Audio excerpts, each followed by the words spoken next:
कि विदित है कि हम भौतिक भूगोल की व्याख्यान श्रृंखला 39 में भूसन्नतियों के बारे में देख रहे हैं। तो भूसन्नति की जो संकल्पना का कैसे विकास हुआ वही आज हम इसके अंतर्गत देखेंगे कि सर्वप्रथम भूसन्नति संकल्पना का विकास जेम्स हॉल्ट ने 1859 में अल्पेशियन पर्वतों के आधार पर किया था तथा जियोसिंक्लाइन शब्द का प्रयोग व नामांकरण 1877 में डाना ने किया। इस सिद्धांत का वास्तविक विकास हॉल ने किया। हॉल ने सर्वप्रथम वलित पर्वतों तथा भूसन्नतियों का परस्पर विचार व्यक्त किया, स्पष्ट किया कि अपलेशियन पर्वतों की रचना और पैलियोजोइक अवसादों के 12,000 मीटर की मोटाई से हुई है। निक्षेप के कारण भूसन्नति की तली में धसाव उत्पन्न हुआ और पर्वत सागरों के उथलेपन में परिवर्तन नहीं हुआ। इसी प्रकार डाना ने भूसन्नति का नाम दिया, लंबे उथले व निरंतर धसते भागों को सागरी जल को बताया। तो अब इसके अंतर्गत जो हॉग जो इसका मुख्य रूप से प्रणेता था तो उसके बारे में हम देखेंगे। यदि हॉल व डाना ने भूसन्नति संकल्पना का प्रतिपादन किया तो हॉग ने उसका विकास करके उसे एक सिद्धांत का रूप दिया। हॉग ने सर्वप्रथम प्राचीन पैलियोजोइक कल्प में बनकर उस लंबे तथा सकड़े सागरीय भाग को प्रदर्शित किया।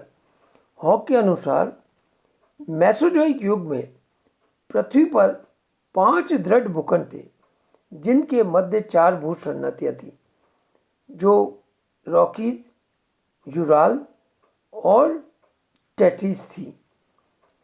इन भूसन्नतियों के किनारे पर सागरों का अतिक्रमण व निर्वर्तन होने के कारण से उनमें अवसादों का निरंतर जमा होता रहा।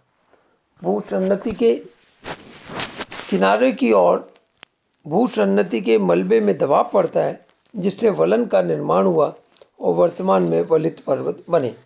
हॉग ने स्पष्ट किया कि तलछट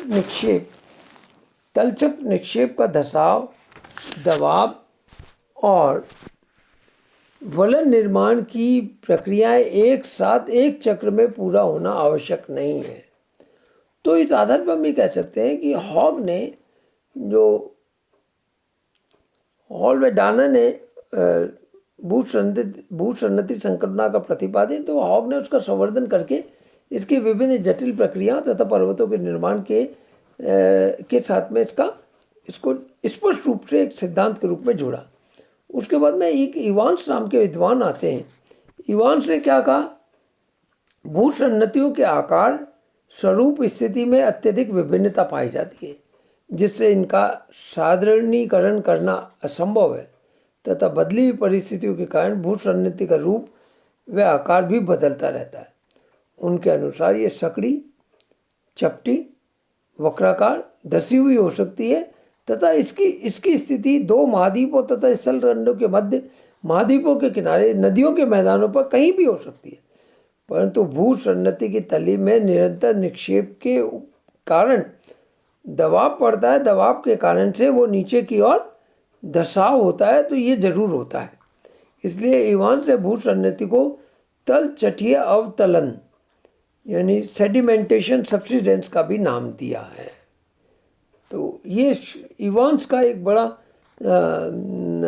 भूसन्नति के बारे में एक बड़ा संकल्पना था। उसके बाद चौथे प्रकार में शूकर्ट नाम के विद्वान आते हैं। शूशर्ट भी कहते हैं। विभिन्न भूसन्नतियों की विशेषताओं के कारण शूकर्ट ने कई प्रकारों में विभक्त किया है जो मुख्यतः 3 प्रकार की बताई है। एक तो एकल भूसन्नति यानी मोनोसिंक्लाइन। इस भूसन्नति का निर्माण एक ही चक्र में होता है, इसलिए इन्होंने इसको एकांकी भूसन्नति कहा। ये अत्यधिक लंबे व सकड़े जलीय गर्त के रूप में थे जिनकी तली में निरंतर अवतलन होता रहता है। पैलियोजोइक युग में अपलेशियन पर्वत के स्थान पर ऐसी भूसन्नति मिलती थी। दूसरी है बहुल भूसन्नति यानी पॉलीजियोसिंक्लाइन। ये एकल की अपेक्षा अत्यधिक चौड़े सागरीय क्षेत्र में विस्तृत है और ग्लोब पर इनका विस्तार अधिक समय तक रहता है। इनका भूवैज्ञानिक इतिहास भी अत्यधिक जटिल रहता है। यद्यपि इनका निर्माण एकल की भांति होता है, परंतु विकास अलग अलग प्रकार से होता है। ये अत्यधिक दबाव के कारण तलछट में वलन क्रिया द्वारा भू संरचनाएं व भू अपनीतियां विकसित होती हैं। रॉकीज व एंडीज इसका प्रमुख उदाहरण है। तीसरा प्रकार जो है वो मध्यस्थ भू संरचना का है। ये भू संरचनाएं जो है वो अधिक लंबी सकड़े गतिशील सागरों के रूप में महाद्वीपों के मध्य में पाई जाती है। इनका भूवैज्ञानिक इतिहास लंबा व जटिल है। इनके निर्माण की अवस्थाएं कई चक्रीय अवस्थाओं में पूरी होती है। इसलिए इनमें तलछट निक्षेप, अवतलन, वलन की क्रिया कई बार होती है। इस प्रकार आल्प्स व हिमालय इसी प्रकार से उत्पन्न हुए। इसी प्रकार से होम्स ने भी भू संरचना के बारे में बताया है कि मैग्मा के स्थानांतर होने से, संपीड़न होने से तथा श्रवण धाराओं के रूपांतरण होने से और सियाल परत के पतला होने से भी भू संरचनाओं का निर्माण होता है।